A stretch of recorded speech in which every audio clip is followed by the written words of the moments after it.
મિત્રો spectrum high school PS Patel 39 વર્ષનો મારો અનુભવ છે એનો હું ટીચિંગમાં ઉપયોગ કરું છું। મારી જુદી જુદી મેથડ જે હું સમજાવતો જાઉં છું। ગુજરાત રાજ્ય લેવલે કેઆરપી આરપી તેમજ શિક્ષણના તમામ ક્ષેત્રોમાં લેખન સહિત તમામ જગ્યાએ કામ કરેલું છે। એવા મારા બહોળા અનુભવનો હું ઉપયોગ મારા ટીચિંગ દરમિયાન કરું છું। મારો લાભ અવશ્ય લેજો એવું ખાસ જણાવું છું। Good morning all friends. હવે આપણે ચેપ્ટર નંબર 11 ઉપર જઈએ છે, આલ્કોહોલ, ફિનોલ અને ઇથર। ચેપ્ટર નંબર 11 છે, ચેપ્ટર 11 આલ્કોહોલ, ફિનોલ અને ઇથર। चलो હવે આ ચેપ્ટર જે છે ગુજરાત બોર્ડની દ્રષ્ટિએ માર્કિંગની દ્રષ્ટિએ 6 ગુણ, પણ નીટ અને જેડબલઈ માટે પણ આ ચેપ્ટર ખૂબ અગત્યનું છે મિત્રો। ઓર્ગેનિક વ્યવસ્થિત રીતે સમજીને તૈયાર કરશો તો જ તમે ફાવી શકશો નીટ જેડબલઈ માં। એટલે બહુ વ્યવસ્થિત રીતે હું સમજાવવા ટ્રાય કરું છું, તમે સમજજો। દરરોજનું દરરોજ રિપીટેશન કરજો, સાથે સાથે तो ज तमे एने याद राखी शकशो, नहींतर एकबीजामां मिक्स थई जशे। એટલે બરોબર યાદ રાખવાનું। ચલો પહેલા હવે આલ્કોહોલ ઉપર આવીએ છે। આલ્કોહોલ કોને કહેવાય? તો દાખલા તરીકે હું આવું લખું છું RH, તો આ એક હાઇડ્રોકાર્બન છે। આ RH મેં લખ્યો એ હાઇડ્રોકાર્બન છે।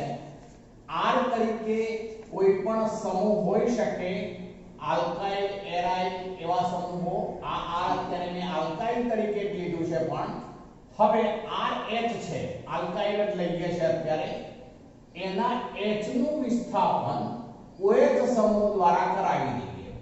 H નું વિસ્થાપન OH સમૂહ દ્વારા, એટલે ROH થઈ ગયું મિત્રો।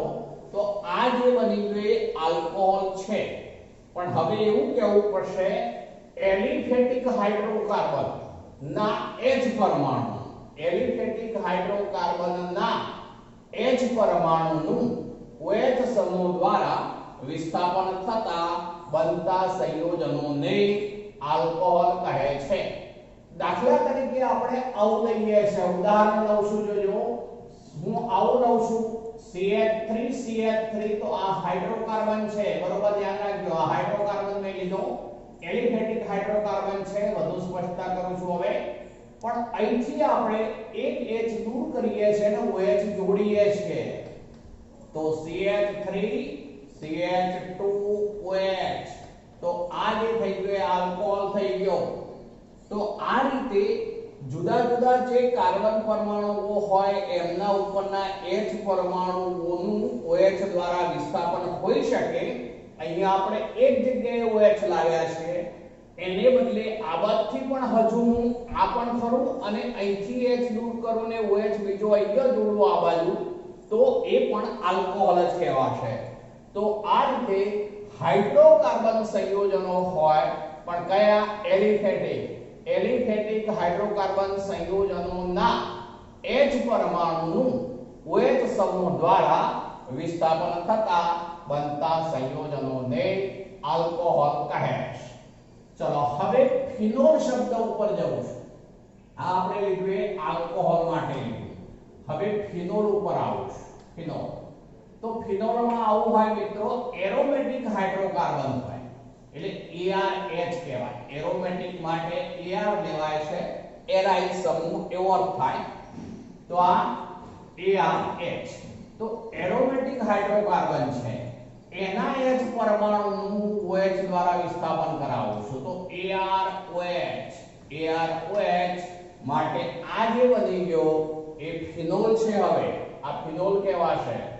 દાખલા તરીકે આપણે એવું લઈએ છે કે એરોમેટિક હાઇડ્રોકાર્બન આ જે છે બેન્ઝીન છે, જુઓ એરોમેટિક હાઇડ્રોકાર્બન બેન્ઝીન છે, પણ હવે બેન્ઝીનમાં દરેક કાર્બન સાથે હાઇડ્રોજન હોય, એમાંના આપણે કાર્બન પરમાણુ પરના H નું વિસ્થાપન કરાવીએ છે OH દ્વારા। H નું વિસ્થાપન OH દ્વારા, તો હવે આ બની ગયું એક ફિનોલ છે મિત્રો। આ ફિનોલ કહેવાશે। પેલો કયો હતો? આલ્કોહોલ।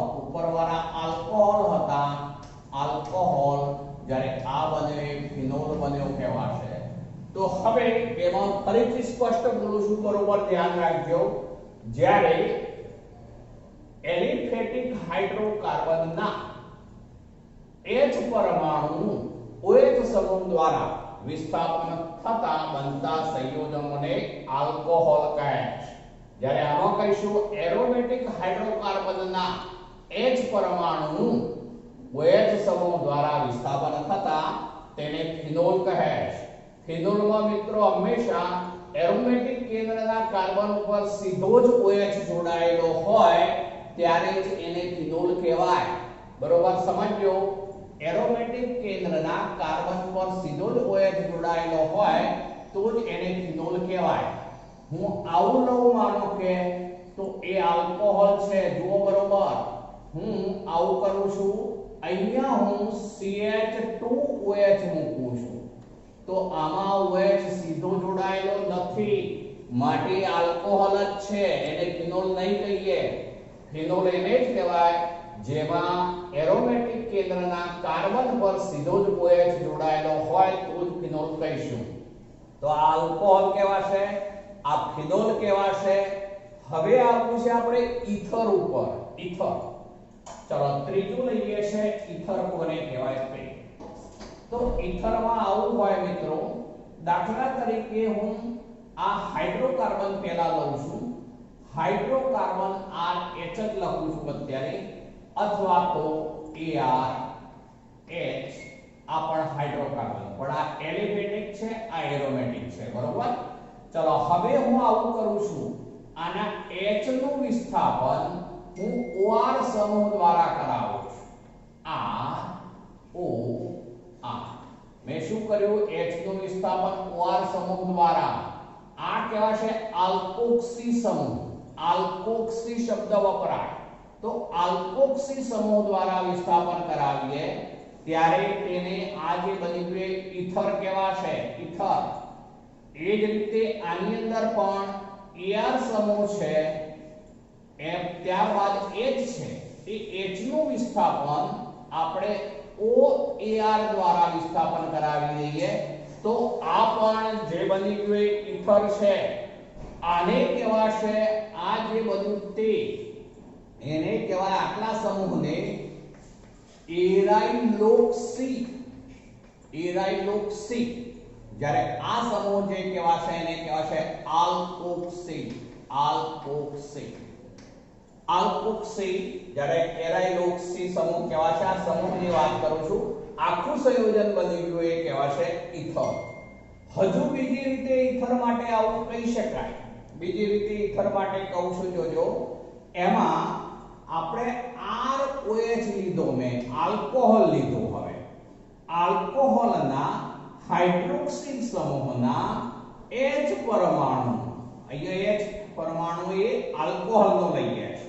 આલ્કોહોલના હાઇડ્રોક્સિલ સમૂહના H પરમાણુ જ્યારે કોઈ આલ્કાઇલ કે એરાઇલ સમૂહ દ્વારા, આલ્કાઇલ કે એરાઇલ સમૂહ દ્વારા આ સમૂહ એકલો R લઈએ તો એ આલ્કાઇલ કહેવાશે, AR લઈએ તો એને એરાઇલ કહેવાશે.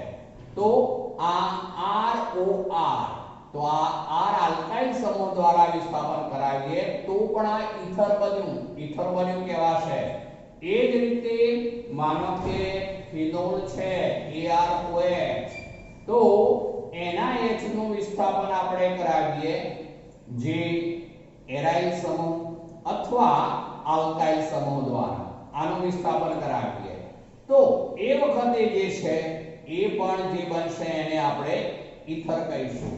તો AR, O, અહીંયા હું R જ મૂકું છું, R પણ લેવાય, AR પણ લેવાય. ધ્યાન રાખજો, અહીંયા મેં AR લીધો, R લીધો, અહીંયા AR લીધો, O અને IR લીધો. આમાં બંને OR લીધા છે, AR લીધા છે, જ્યારે આમાં એક AR છે ને એક R છે. તો આ બધા જ ઈથર છે. એટલે ઈથરમાં આપણે બે રીતે કહી શકીએ. હાઇડ્રોકાર્બન આમાં એલિફેટિક માટે લાગુ પડે, એરોમેટિક માટે લાગુ પડે. હાઇડ્રોકાર્બનના H પરમાણુનું આલ્કોક્સી એટલે કે OR, આલ્કોક્સી એટલા સમૂહને કહેવાશે OR. કે પછી એરાઇલોક્સી એને કહેવાય OAR સમૂહ દ્વારા વિસ્થાપન કરતા બનતા સંયોજનોને ઈથર કહે છે. એમ પણ કહી શકીએ. બીજી રીતે કેવું હોય તો આલ્કોહોલ કે ફિનોલ છે તેના હાઇડ્રોક્સિલ સમૂહના H પરમાણુનું આલ્કાઇલ કે એરાઇલ સમૂહ દ્વારા, એરાઇલ પણ હોઈ શકે, આલ્કાઇલ કે એરાઇલ સમૂહ દ્વારા વિસ્થાપન કરતા બનતા સંયોજનોને ઈથર કહે છે. તો મિત્રો આ આલ્કોહોલ, આ ફિનોલ અને આ ઈથર. ચલો આગળ શું બોલું છું એ સમજો. આલ્કોહોલ અને ઈથર બંને જે છે ક્રિયાશીલ સમૂહ સંઘટકતા ધરાવે છે. કયા કયા બોલું છું તો આલ્કોહોલ અને ઈથર. આલ્કોહોલ અને ઈથર ક્રિયાશીલ સમૂહ સંઘટકતા ધરાવે. ઈથર એમના બંનેનું સામાન્ય સૂત્ર લઉં છું. બંનેનું સામાન્ય સૂત્ર આપણે એવું હોય તો એ થશે CnH2n + 2O. CnH2n + 2O એનું સામાન્ય સૂત્ર થશે મિત્રો, ચાહે આલ્કોહોલ હોય કે પછી ઈથર હોય. પણ માત્ર આલ્કોહોલ માટે લઈએ, માત્ર આલ્કોહોલ શબ્દ વાપરું છું, ધ્યાન રાખજો. માત્ર આલ્કોહોલ શ્રેણી તો એને માટે CnH2n. હવે શું કરવું પડે બોલું છું, જોજો. આલ્કોહોલમાં OH સમૂહ તરીકે આપણે લખવું પડે તો એ વખતે આ એક H અહીંયા જોડવાનું થાય પાછળ, માટે આમાં એક H ઘટાડવો પડે. એટલે પછી થાય CnH2n + 1 પછી OH લખાશે. તો આ માત્ર આલ્કોહોલ શ્રેણી માટેનું સામાન્ય સૂત્ર થયું CnH2n + 1OH.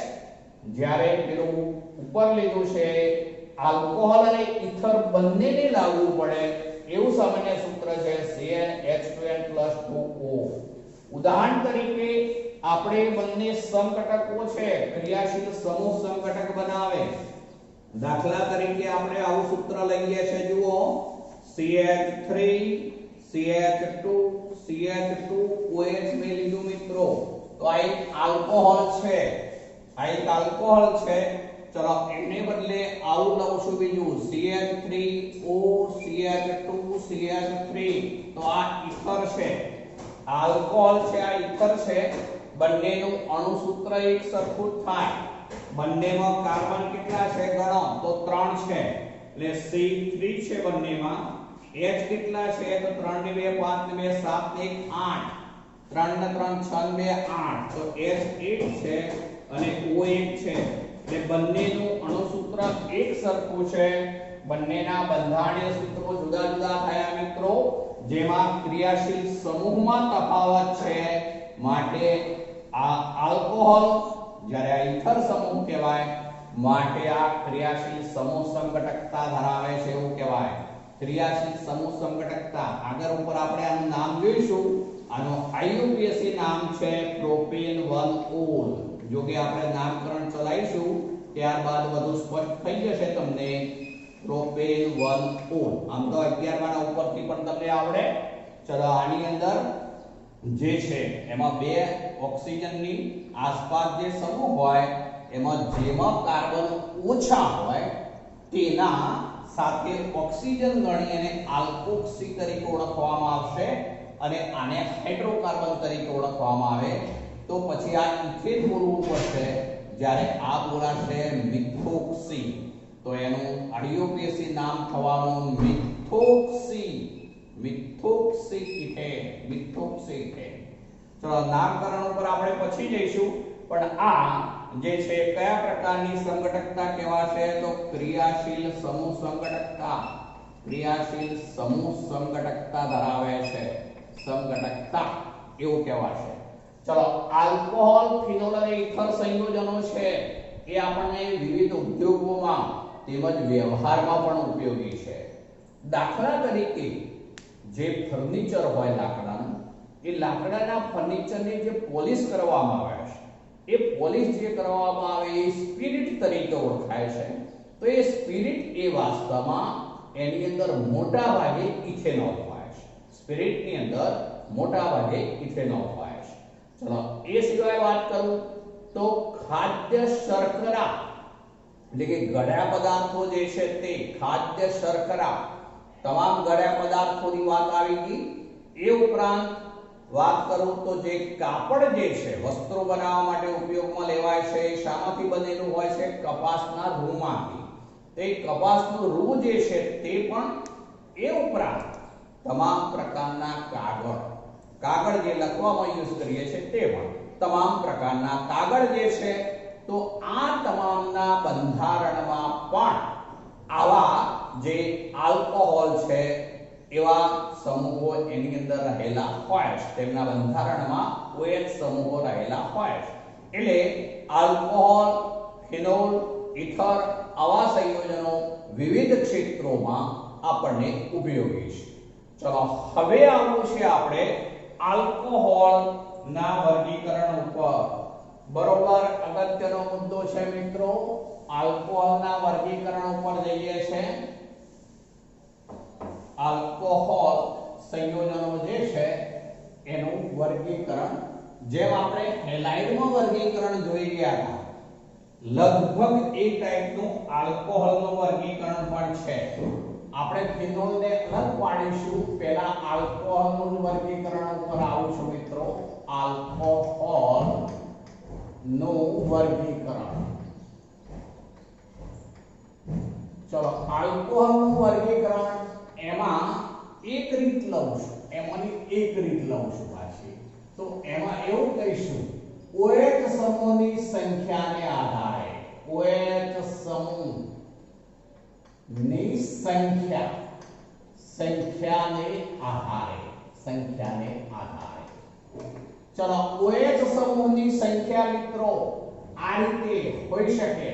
OH સમૂહની સંખ્યા 1 હોય તો એને કહેવાશે મોનોહાઇડ્રિક આલ્કોહોલ. OH સમૂહની સંખ્યા 2 હોય તો એને કહેવાય ડાયહાઇડ્રિક આલ્કોહોલ. OH સમૂહની સંખ્યા 3 હોય તો એને કહેવાય ત્રિહાઇડ્રિક આલ્કોહોલ, અથવા ત્યાર પછીના બધા ત્રિઆણ્વિક જે છે મોનો હાઇડ્રિક, ડાયહાઇડ્રિક, ટ્રાઇહાઇડ્રિક કહીશું. ટ્રાઇહાઇડ્રિક આલ્કોહોલ. બરોબર.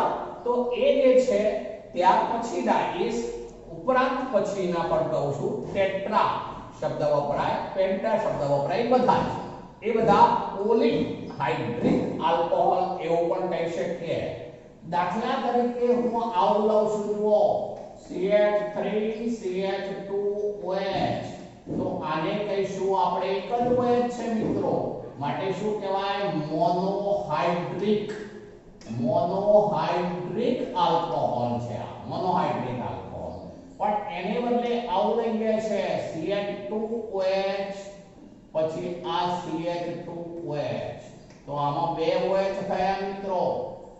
એક જ કાર્બન ઉપર બે OH જે છે એવું બંધારણ સ્થાયી રહી શકે નહીં. એટલે આપણે બે એક કાર્બન આના ઉપર OH લીધો, બીજા કાર્બન ઉપર OH લીધો મિત્રો. અહીંયા ઇથેનના બંને કાર્બન ઉપરના એક હાઇડ્રોજનનું OH દ્વારા વિસ્થાપન કરાવ્યું છે. આ જે બને ડાયહાઇડ્રિક છે મિત્રો, ડાયહાઇડ્રિક શબ્દ વપરાય, ડાયહાઇડ્રિક આલ્કોહોલ છે. એને બદલે આવું લઈ ગયા છે. જો હું પહેલા આ CH3 છે એવું બોલું છું, ધ્યાન રાખજો. અત્યારે સંખ્યા નથી લખતો. આ જે છે CH3 હતો એનો એક H દૂર કર્યો અને OH જોડ્યો. આ CH2 હતો એનો એક H દૂર કરીને OH જોડ્યો. આ પાછું CH3 હતો અને એનો એક H દૂર કરીને OH જોડ્યો. તો આને કહેવાશે ટ્રાઇહાઇડ્રિક આલ્કોહોલ. ટ્રાઇહાઇડ્રિક.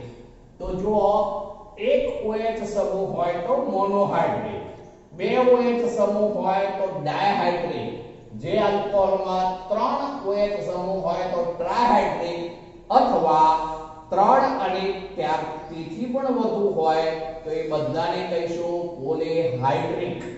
બીજો શબ્દ વપરાય પોલીહાઇડ્રિક. પોલી એટલે અનંત, અર્થ એવો થાય પોલીહાઇડ્રિક આલ્કોહોલ તરીકે ઓળખીશું મિત્રો. તો આ આપણે જે વર્ગીકરણ લીધું એ OH સમૂહની સંખ્યાને આધારે છે. સરળ છે બિલકુલ. એક હોય તો મોનો, પણ શું એક OH સમૂહ.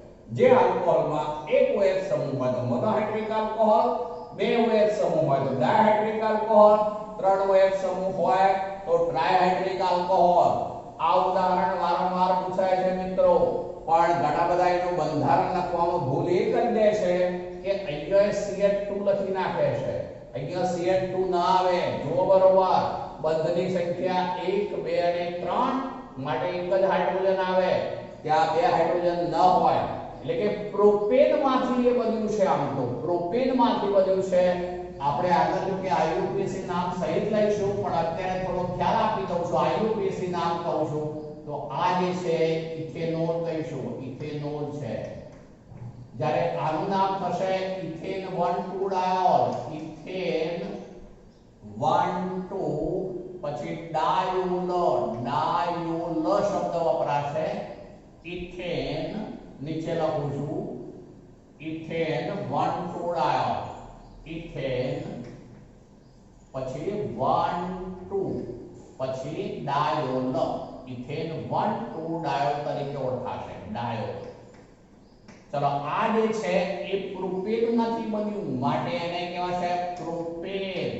પછી 1 2 3 ત્રણ ક્રમ આપ્યા, 1 2 અને 3 પછી બોલાશે ટ્રાયોલ, ટ્રાયોલ. ચલો તો આ રીતે આપણે OH સમૂહની સંખ્યાને આધારે વર્ગીકરણ લીધું છે. હવે જે લઉં એ મોનોહાઇડ્રિક આલ્કોહોલનું વર્ગીકરણ એવું કહું છું. ધ્યાન રાખજો, મોનોહાઇડ્રિક આલ્કોહોલનું વર્ગીકરણ લઈએ છે મિત્રો. બીજું કોના આધારે લઈએ છે તો મોનોહાઇડ્રિક નું. હવે મોનોહાઇડ્રિક એટલે એક જ OH હોય ત્યાંની જ વાત છે મિત્રો. Monohydric alcohol. ચલો મોનોહાઇડ્રિક આલ્કોહોલ છે એમાં મુખ્ય બે પ્રકાર પાડીશું. એમાં જે OH સમૂહ જે કાર્બન ઉપર જોડાયેલો હોય તે કાર્બનના સંકરણને આધારે વર્ગીકરણ કરવામાં આવે છે. કોના આધારે હું ઉપર સ્પષ્ટ લખું છું, ઉપર લખું છું, ધ્યાન રાખજો. એટલે કે આ C-OH તો એમાં OH સમૂહ જે કાર્બન સાથે જોડાયેલો હોય એ કાર્બનના સંકરણને આધારે, કાર્બનના સંકરણને આધારે. ચલો C-OH એનો જે કાર્બન પરમાણુ છે એટલે એવું કહીશું આપણે હાઇડ્રોક્સિલ સમૂહ જે કાર્બન પર જોડાયેલો હોય તે કાર્બનના સંકરણને આધારે વર્ગીકરણ પણ કોનું છે મોનોહાઇડ્રિક આલ્કોહોલનું. તો એમાં આપણે બે પ્રકાર પાડીશું. એમાં એક છે C-OH, પણ આ કાર્બન એ sp3 સંકૃત હોય મિત્રો. સ્પષ્ટ કરી દઉં છું, sp3 સંકૃત કાર્બન હોય એવા કાર્બન સાથે OH જોડાયેલો હોય એવું. અને બીજો પ્રકાર પાડીએ છે એનો તો એમાં એવું કહીશું કે એમાં sp2 સંકૃત કાર્બન, એમાં sp2 સંકૃત કાર્બન સાથે OH જોડાયેલો હોય. હવે એનો અર્થ એવો થયો કે મોનોહાઇડ્રિક આલ્કોહોલનું વર્ગીકરણ કરતી વખતે OH સમૂહ ધરાવતો કાર્બન, એ કાર્બન જે છે એ કયું સંકરણ ધરાવે છે અગત્યનું છે તો sp3 સંકૃત હોય. sp3 સંકૃત ક્યારે કહેવાશે તો જે કાર્બનની આસપાસના ચારે બંધ શું હોવા જોઈએ સિંગલ બોન્ડ, ચારે બંધ સિંગલ બોન્ડ તો એ sp3 સંકૃત કહેવાશે. જ્યારે sp2 સંકૃતમાં શું હોય તો એની આસપાસના જે છે એમાં કોઈ એક જગ્યાએ દ્વિબંધ હોય, પેલામાં કોઈ એક જગ્યાએ કાર્બનની આસપાસ દ્વિબંધ હોય એવો અર્થ થાય. હવે sp3 C-OH હોય એનું પણ પાછું આગળ વર્ગીકરણ કરવામાં આવે છે. એના વર્ગીકરણ ઉપર જઈએ છે, ધ્યાન રાખજો.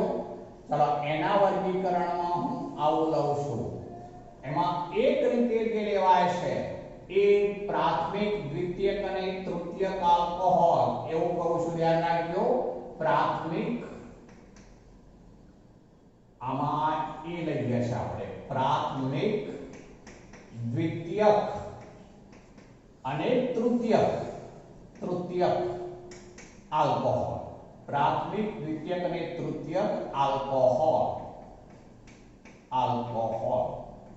ચલો એમાં પ્રાથમિક આલ્કોહોલ કોને કહીશું મિત્રો? તો એમાં આવું કહેવાય, જુઓ આ OH ધરાવતો કાર્બન ફરજિયાત શું હોવો જોઈએ? પહેલા તો sp3 સંકૃત. sp3 સંકૃત એટલે એનો અર્થ એવો થયો કે તેની સાથે જોડાયેલા તમામ બંધ સિંગલ બોન્ડ જ હોવા જોઈએ. એટલે હવે આવું કહું છું, જોજો આ સિંગલ બોન્ડ, આ સિંગલ બોન્ડ, આ સિંગલ બોન્ડ મેં કરી દીધો, તો અહીંયા મારે H લખવું પડે, અહીંયા H લખવું પડે, અહીંયા ગમે તે અન્ય સમૂહ R તરીકે જોડાયેલો હોય કે AR જોડાયેલો હોય મિત્રો. તો આ જે છે એ આ કાર્બન આપણે અગત્યનો છે, એ કાર્બન OH સમૂહ ધરાવતો કાર્બન sp3 સંકૃત પામેલો છે. તે 1 ડિગ્રી કાર્બન છે. 1 ડિગ્રી કાર્બન શા માટે મિત્રો? જુઓ તો આ કાર્બન જે છે એ અન્ય એક જ કાર્બનને જોડાયેલો કહેવાશે. ઉપર હાઇડ્રોજન છે, નીચે હાઇડ્રોજન છે, એટલે આ 1 ડિગ્રી કાર્બન છે.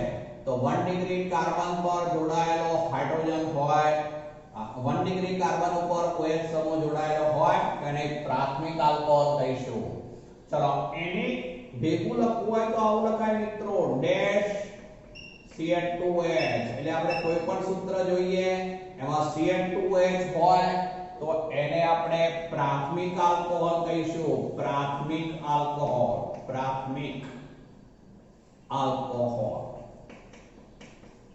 ચલો એને બદલે આવું હોય મિત્રો, જો હવે આ OH મેં લખી દીધો, sp3 સંકૃત તો હોવો જ જોઈએ, પણ હવે અહીંયા આપણે જે છે એ કોઈ એક જગ્યાએ H રહેવા દઈએ છે, આ મેં C કરી દીધો. ચલો હવે આ જે છે આમ કરું છું, તો હવે જે છે એ 2 ડિગ્રી થયો મિત્રો, કારણ કે OH વાળો કાર્બન અન્ય બે કાર્બનને જોડાયેલો છે એવું કહી શકાય, અન્ય બે કાર્બનને જોડાયેલો છે એવું કહી શકાય. માટે હવે આવી રીતે લખી શકાય, આ કાર્બન માને કે ગમે તે સમૂહ હોય, અહીંયા પણ એવી રીતે ગમે તે સમૂહ હોય તો હું આવું લખી શકું COH. ચલો એની સાથે એક H છે તો હવે હું H પણ જોડી દઉં છું, પણ હવે આ બે બંધ, તો આ બે બંધ અન્ય સિંગલ બોન્ડ એવો અર્થ થયો.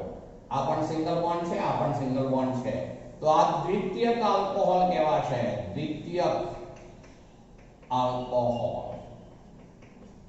ચલો એને બદલે આપણે આવું લઈએ છે, આ C આ OH sp3 સંકૃત તો હોવો જ જોઈએ, એટલે ડેશ ડેશ ડેશ, બરોબર. ચલો હવે એમાં જે છે બધા જ કાર્બન હોવા જોઈએ, આજુબાજુ સમૂહ હોવા જોઈએ. અર્થ એવો થશે, અહીંયા પણ આ કાર્બન એવો અર્થ કરી શકાય. અત્યારે હું આ કાર્બન જે છે એનો ઉલ્લેખ જે છે એ મારા પર કાઢી નાખું છું, સીધું ડાયરેક્ટ બતાવી દઉં છું, તો આ તમને ખ્યાલ આવી જાય. બે બંધ, આ એક બંધ અને બીજો બંધ. તો એમાં આમાં ડાયરેક્ટ લખીએ તો આ ત્રણ બંધ થયા, એટલે આવું લખાય COH. આ મેં ત્રણ બંધ આમ કરી દીધા, એકનું એક જ છે મિત્રો, પણ આને કહેવાશે તૃતીયક આલ્કોહોલ. આ જે બન્યો એ તૃતીયક છે, તૃતીયક આલ્કોહોલ. ચલો તો આ રીતે પ્રાથમિક આલ્કોહોલ, 1 ડિગ્રી આલ્કોહોલ, દ્વિતીયક આલ્કોહોલ, 2 ડિગ્રી આલ્કોહોલ, તૃતીયક આલ્કોહોલ, 3 ડિગ્રી આલ્કોહોલ. હાઇડ્રોક્સિલ સમૂહ ધરાવતો કાર્બન sp3 સંકૃત હોય, જે કાર્બન પ્રાથમિક કાર્બન હોય તો 1 ડિગ્રી આલ્કોહોલ, તે કાર્બન જો 2 ડિગ્રી હોય તો દ્વિતીયક આલ્કોહોલ, અને તે કાર્બન 3 ડિગ્રી હોય તો તેને તૃતીયક આલ્કોહોલ કહે છે. તો આ રીતે એક રીતે વર્ગીકરણ કર્યું આપણે મિત્રો, પ્રાથમિક, દ્વિતીયક અને તૃતીયક આલ્કોહોલ. ચલો હવે એમાં બીજી રીતે એમ જ વર્ગીકરણ કરું છું, એમાં બીજી રીત લઈએ છીએ આપણે. તો એમાં છે બેન્ઝાઇલિક આલ્કોહોલ. બીજી રીત લઈએ છે હવે બેન્ઝાઇલિક આલ્કોહોલ. બેન્ઝાઇલિક આલ્કોહોલ વાળી રીત લઈએ છે. તો એમાં જે છે એ બેન્ઝાઇલિક આલ્કોહોલ તરીકે લઈએ છે. આપણે પ્રાથમિક, દ્વિતીયક અને તૃતીયક એ રીતે વર્ગીકરણ પહેલા લઈ લીધું. હવે આપણે બીજી રીતે આવીએ છે. ચલો એલાઇલિક વાળું પહેલા લઈએ છે. ચલો તો એલાઇલિક આલ્કોહોલ ગમે તે પ્રકાર લઈએ, પહેલા એલાઇલિક લઉં છું. ચલો એલાઇલિક આલ્કોહોલ. Allylic alcohol. ચલો એલાઇલિક આલ્કોહોલમાં એલાઇલિક કાર્બન સાથે OH સમૂહ જોડાયેલો હોવો જોઈએ. OH સમૂહ હોવો જોઈએ. જે કાર્બન ઉપર એ તો sp3 જ. મારી લખવાની મેથડ જુઓ. હવે આ કાર્બન, આ OH, આ તો ફરજિયાત sp3 જ છે. ત્યારે sp3 હોય એટલે મારે આવું લેવું પડશે. હવે આ સિંગલ બોન્ડ, આ પણ સિંગલ બોન્ડ જ હોય, આ પણ સિંગલ બોન્ડ જ હોય. ચલો આ sp3 છે, પણ હવે એ કાર્બન અહીંયા C double bond C carbon સાથે જોડાયેલો હોય. C double bond C. તો આ કાર્બન છે એને કહેવાશે એલાઇલિક કાર્બન. તો એલાઇલિક કાર્બન સાથે જ્યારે આલ્કોહોલ જોડાયેલો હોય ત્યારે તેને કહેવાશે એલાઇલિક આલ્કોહોલ. આ એલાઇલિક કાર્બન, આને એલાઇલિક કાર્બન કહીશું, ધ્યાન રાખજો. C ડબલ બોન્ડ C, ત્યાર પછી આવતા કાર્બન કે જે sp3 સંકૃત હોય તેના ઉપર OH સમૂહ આવેલો હોય તો તેને એલાઇલિક આલ્કોહોલ કહે છે. ફરીથી બોલું છું, આપણે બંધ પૂરા કરવા પડે મિત્રો. તો અહીંયા આ એક અને આના આમ હું આવું કરી દઉં છું. આ ખુલ્લું સૂત્ર મેં રાખ્યું છે. ચોક્કસ સૂત્ર લઉં તો આવું થઈ જાય. જુઓ CH2 double bond C H અને આ CH2OH. જો આમાં શું થયો તો અહીંયા મેં H જોડી દીધો, અહીંયા H જોડી દીધો એટલે CH2 થઈ ગયું. OH છે, અહીંયા મેં H જોડ્યો છે એટલે આ CH થઈ ગયો અને અહીંયા પણ બંને H જોડી દીધા છે. તો આ CH2 double bond CH single bond CH2OH. તો આ જે છે તેને કહેવાશે એલાઇલ આલ્કોહોલ. કેમ? તો આ એલાઇલિક કાર્બન કહેવાય. Allylic carbon. એલાઇલિક કાર્બન પર જ્યારે જોડાયેલો હોય ત્યારે એને એલાઇલિક આલ્કોહોલ તરીકે ઓળખીશું મિત્રો. ફરીથી બોલું છું, જ્યારે હાઇડ્રોક્સિલ સમૂહ જે છે ધરાવતો કાર્બન sp3 સંકૃત હોય પણ તેની પછી તરત જ C ડબલ બોન્ડ C જોડાયેલો હોય તો તે એલાઇલ આલ્કોહોલ તરીકે ઓળખાશે. જો આમથી બોલું તો એવું કહેવાય, જે આલ્કોહોલ સંયોજનોમાં દ્વિબંધ ધરાવતા કાર્બન પછી તરત જ આવતા sp3 સંકૃત એલાઇલિક કાર્બન પર OH સમૂહ જોડાયેલો હોય તો તેને એલાઇલિક આલ્કોહોલ કહે છે. ફરીથી એકવાર બોલું છું મિત્રો, જ્યારે C ડબલ બોન્ડ C દ્વિબંધ પછી તરત જ આવેલા sp3 સંકૃત કાર્બન એટલે કે એલાઇલિક કાર્બન પર OH સમૂહ જોડાયેલો હોય તો તેને એલાઇલિક આલ્કોહોલ કહે છે. તો એ એલાઇલિક આલ્કોહોલ કહેવાશે. અહીંયા આપણે અન્ય ગમે તે સમૂહો જોડી શકીએ એટલે આ જ સૂત્ર એટલું જ એલાઇલિક કહેવાય, આલ્કોહોલ એવું નહીં. આપણી તો આટલી જ વાત છે. OH વાળો કાર્બન ત્યાર પછી તરત જ C ડબલ બોન્ડ C હોવો જોઈએ. અહીંયા ગમે તે સમૂહ જોડાયેલો હોય, અહીંયા ગમે તે સમૂહ જોડાયેલો હોય, આપણે એની સાથે કોઈ સંબંધ નથી. આ જે મેં લીધો છે એક ઉદાહરણ લીધું મેં એલાઇલિક આલ્કોહોલનું. ચલો એલાઇલિક આલ્કોહોલમાં જે છે એ હું હવે આવું પણ બદલી શકું છું. જુઓ આ એલાઇલિક પણ પાછો OH જે છે મેં એક લીધો છે, બરોબર? એટલે 1 ડિગ્રી વાળો છે આ જે છે 1 ડિગ્રી પણ કહી શકાશે, સાથે એલાઇલિક 1 ડિગ્રી એવું આપણે કહી શકીશું. Allylic 1 degree. પણ હવે હું આવું લઉં છું, જો આ સૂત્ર ઉપરથી જ લખું છું. C ડબલ બોન્ડ C પછી આ C આ OH પણ અહીંયા હું એક કાર્બન મૂકી દઉં છું. આ કાર્બન મૂકી દીધો, ઉપર એકલો H રાખું છું. તો હવે આ જે થઈ ગયું એને કહેવાશે 2 ડિગ્રી OH વાળો કાર્બન અન્ય બે કાર્બનને જોડાયેલો છે એટલે આ 2 ડિગ્રી એલાયલિક છે. એલાયલિક તો છે જ પણ 2 ડિગ્રી એલાયલિક છે મિત્રો. 2 ડિગ્રી એલાયલિક કહેવાશે આ જે લીધો તે. એને બદલે આવું લઈએ છે આપણે આ C ડબલ બોન્ડ C. ચલો અહીંયા C લઈએ છે આપણે અને અહીંયા પણ C લઈએ છે. ચલો આ OH તો આ જે છે એને કહેવાશે 3 ડિગ્રી એલાયલિક તો છે જ. આ 1 ડિગ્રી એલાયલિક સંયોજન છે, આ 2 ડિગ્રી એલાયલિક છે, આ 3 ડિગ્રી એલાયલિક છે. તો આ એલાયલિક આલ્કોહોલ તરીકે ઓળખાશે મિત્રો. હવે લઈએ છે ત્રીજો પ્રકાર છે એનો બેન્ઝાઇલિક ત્રીજો પ્રકાર છે બેન્ઝાઇલિક આલ્કોહોલ. ચલો બેન્ઝાઇલિક આલ્કોહોલમાં આપણી શરત તો આ ફિક્સ જ છે, sp3 સંકૃત કાર્બન જ હોવો જોઈએ. પણ હવે બેન્ઝાઇલિક શબ્દ છે એટલે એમાં એરાઇલ રિંગ હોવાની મિત્રો, એરોમેટિક રિંગ હોય. હવે જુઓ આ એરોમેટિક રિંગના તો બધા જ કાર્બન sp2 સંકૃત હોય. આપણી તો શરત શું છે? sp3 સંકૃત કાર્બન સાથે OH. તો હવે હું આવું કરાવું છું. જુઓ અહીંયા મેં આ C આ OH કરી દીધો, આ H આ H. તો આ જે બની ગયો એ બેન્ઝાઇલિક આલ્કોહોલ છે મિત્રો. જુઓ એરોમેટિક કેન્દ્ર, એરોમેટિક વલયની સાથે જોડાયેલો sp3 સંકૃત કાર્બન એની સાથે OH સમૂહ જોડાયેલો હોય ત્યારે તેને બેન્ઝાઇલિક આલ્કોહોલ કહે છે. ફરીથી બોલું છું, જ્યારે એરોમેટિક વલય સાથે જોડાયેલ sp3 સંકૃત કાર્બન સાથે OH સમૂહ જોડાયેલો હોય તો તેને બેન્ઝાઇલિક આલ્કોહોલ કહે છે. આ બેન્ઝાઇલિક આલ્કોહોલ છે. આ પણ પાછો 1 ડિગ્રી પણ છે. બેન્ઝાઇલિક તો છે પણ 1 ડિગ્રી પણ છે. પ્રાથમિક બેન્ઝાઇલ આલ્કોહોલ ડિટેલમાં એને બદલે આવું હોય. જો હવે ચેન્જ શું કરું છું તે અહીંયા C અહીંયા H રહેવા દઈએ છે પણ અહીંયા C મૂકી દઈએ છે હવે, અને અહીંયા આ OH મૂકી દીધો. તો હવે આ કાર્બન જે છે એ 2 ડિગ્રી થઈ ગયો. જુઓ 2 ડિગ્રી, અહીંયા પણ કાર્બન એટલે આ જે છે 2 ડિગ્રી બેન્ઝાઇલ આલ્કોહોલ થઈ ગયો. દ્વિતીયક બેન્ઝાઇલ આલ્કોહોલ. એને બદલે આવું લઈએ છે.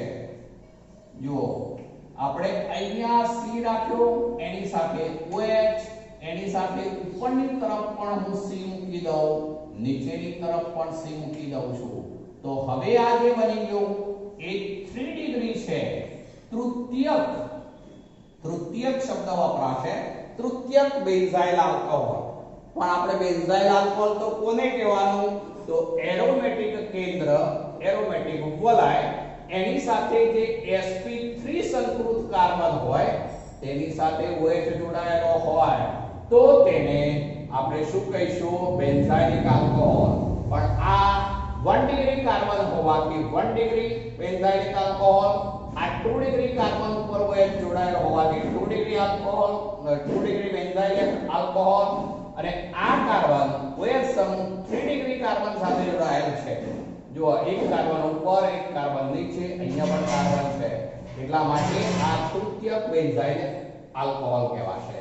તો મિત્રો sp3 સંકૃતમાં C-OH આપણે આ શરત એના 3 પ્રકાર પાડ્યા આપણે: પ્રાથમિક, દ્વિતીયક, તૃતીયક. એ જ રીતે એલાયલિક આલ્કોહોલ, બેન્ઝાઇલિક આલ્કોહોલ. હવે આપણે આ શોર્ટ છે લઈ લઈએ છે sp2 સંકૃત C-OH. ચલો એમાં જે છે એને હું વિનાઇલ આલ્કોહોલ એવું કહું છું, વિનાઇલ આલ્કોહોલ.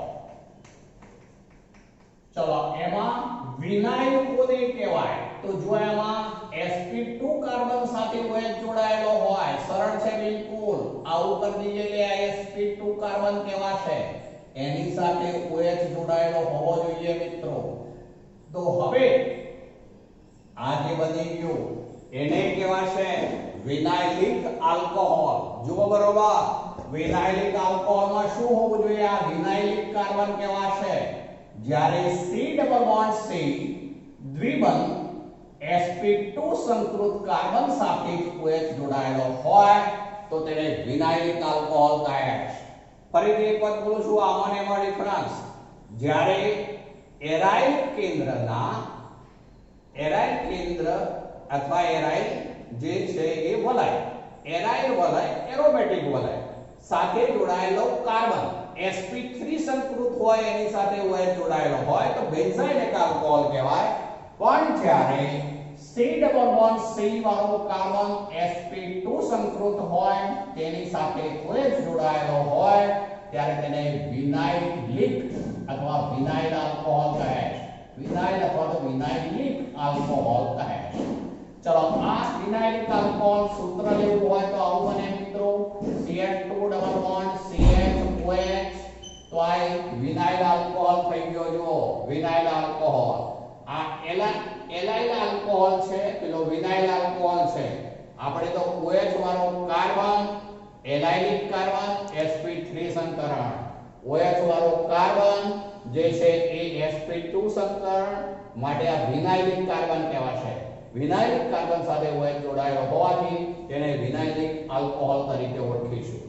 અને છેલ્લે લઈએ છે જે ફિનોલ માટે છે, પણ સેમ છે એટલે હું સાથે જોડું છું. તો એમાં ફિનોલ માટે આપણે અહીંયા લઈએ છે.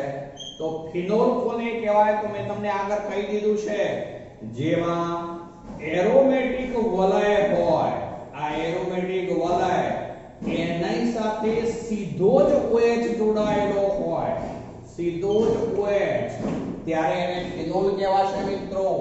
આ ફિનોલ છે, આ એક OH ધરાવે છે, પણ હવે એને બદલે આપણે આવું લઈએ, આ OH, બીજો OH અહીંયા લઉં, અથવા અહીંયા પણ લઈ શકાય, અથવા અહીંયા પણ લઈ શકાય. પણ અત્યારે બે જગ્યાએ OH છે તો આ પણ ફિનોલ જ છે. અને એને બદલે આવું હોય તો આપણે આવું લઈએ છે, ઉપર OH છે, અહીંયા પણ OH છે. તો આ જે છે બે જગ્યાએ થયા, પણ હવે ત્રીજી જગ્યાએ પણ હું OH મૂકી દઉં છું. તો આ ત્રણેય ફિનોલ જ છે, પણ ડિફરન્સ પાડું છું. આને ખાલી મોનોહાઇડ્રિક ફિનોલ કહીશું. મોનોહાઇડ્રિક ફિનોલ છે. મોનો એટલે એક OH છે, આમાં બે OH છે, માટે એને કહેવું પડશે ડાયહાઇડ્રિક ફિનોલ છે. ચલો, આમાં ત્રણ OH છે, માટે એને કહેવાશે ટ્રાયહાઇડ્રિક ફિનોલ કહીશું મિત્રો. આ મોનોહાઇડ્રિક ફિનોલ, આ ડાયહાઇડ્રિક ફિનોલ, આ ટ્રાયહાઇડ્રિક ફિનોલ કહેવાશે. ત્રણ હોવાથી ટ્રાય. તો આ રીતે ફિનોલમાં વર્ગીકરણ થાય. પણ ફિનોલમાં શું હોય? એરોમેટિક કેન્દ્ર ઉપર સીધો જ OH જોડાયેલો હોય, ભલે ને એમાં ત્યારબાદ C ડબલ બોન્ડ C આપવાનો છે, એટલે કેટલાક આને વિનાઇલિકના જેવું અર્થઘટન કરે છે. પણ ડિફરન્સ એ કે વિનાઇલિક હોય એમાં એલિફેટિક હોવું જોઈએ, જ્યારે આમાં એરોમેટિક રિંગના કાર્બન સાથે OH જોડાયેલો હોવો જોઈએ.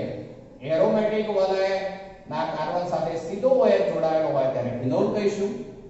ફિનોલની સંખ્યા 1 તો મોનોહાઇડ્રિક આલ્કોહોલ, 2 તો ડાયહાઇડ્રિક આલ્કોહોલ, 3 તો ટ્રાયહાઇડ્રિક આલ્કોહોલ. તો મિત્રો આજે આપણે આટલે સુધી રાખીએ.